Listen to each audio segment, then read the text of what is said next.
I was drinking so much from the moment I woke up to the moment I went to bed for probably about 2 years straight. This is when God met me, and God was like, James, I want to use you. I actually had an encounter with Jesus.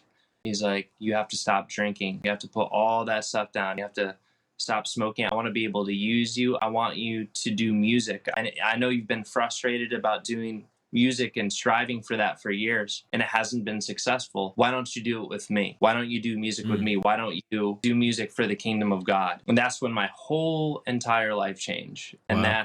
that's when I quit drinking. I'm 2 years sober as of last week. Once you seek Christ, the living God, and his spirit, and you encounter that and the full glory of it, you don't want to do it anymore. Something inside of you changes that I can't live that life anymore. I can't do it. So I kept drinking after that experience for a couple of months. I went back to what I was doing, and I hated it. I hated every second of it, and I wanted to stop, but I couldn't. Like, I was like, I'm not drinking today. And by the end of the day, I went to drinking. So I knew my will was in the right place. I didn't want to do it anymore. So then it came down to deliverance. And that's where it all changed, because I realized I don't want to do this anymore. So why is this still happening? All the doors I opened in college, from drinking, smoking, having sex, looking at pornography, going to strip clubs, gambling, Yeah. opened the door of my soul to the demonic realm, and I had a legion of demons in me. Okay. And I was like, you know what? I'm gonna give this a try. And I went through that handbook. I went down to Florida to my uncle's house for a week.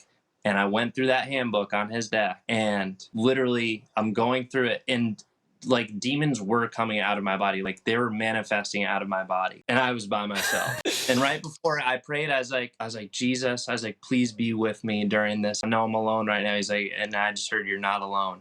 And that's when I opened that file up and I started reading that book. I never drank again since that day.